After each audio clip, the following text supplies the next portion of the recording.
Today on Substance Stories, we're going to be talking about novel psychoactive agents, a new and concerning class of drug. Today I'm going to talk about novel psychoactive agents, or sometimes you'll hear them referred to as novel psychoactive substances. So that sounds like quite a mouthful and you don't know what I'm talking about, but you absolutely do because you've encountered these drugs before. Every time you go to your local tobacconist and they try and sell you spice, which is a synthetic cannabis, they are selling you a novel psychoactive agent. So these drugs, also you would have heard of bath salts, which are a novel cathinone, or maybe you would have heard of they've got all these sort of silly names: Incense, bath salts, spice.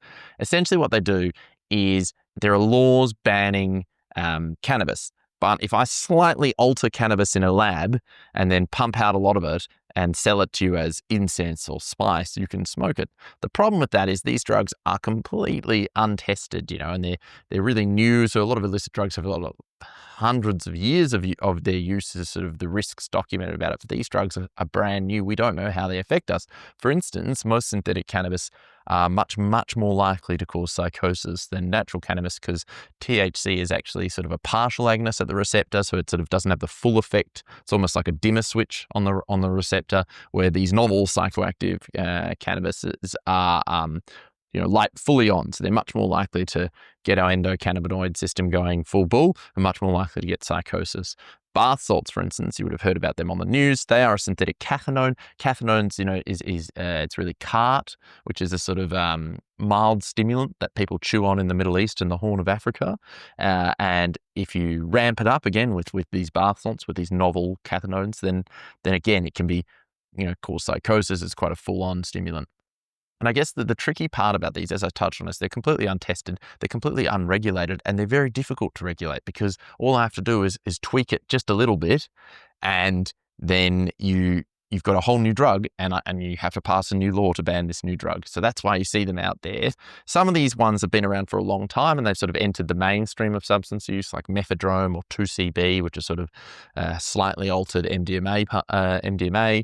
But some of them are new all the time, and they're made at such an alarming rate, especially the Benzodiazepines, that there's a new one every couple of months, and there's peaks and troughs in what's getting picked up on drug testing sites.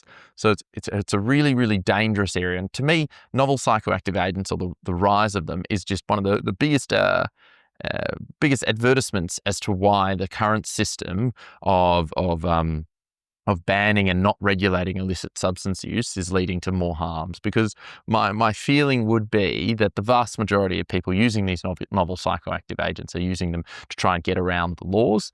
And if there was just the tried and tested drugs that we have a much more aware of safety profile out there, were legal and regulated and available to use in a sort of harm minimizing manner, then these people wouldn't have to resort to using these novel psychoactive agents, and we'd get much less harm from drugs. So, whilst these drugs are available in your local tobacconist and actually relatively easy to get hold of and are sort of pseudo-legal, they're incredibly dangerous, and they can absolutely lead to an addiction, a nasty withdrawal pattern, and cause a lot of harms. So we can confuse these drugs because they're sort of legal for not being as harmful as the illegal copies of these drugs. That's absolutely not true. Really, really should be avoided. Thank you for listening.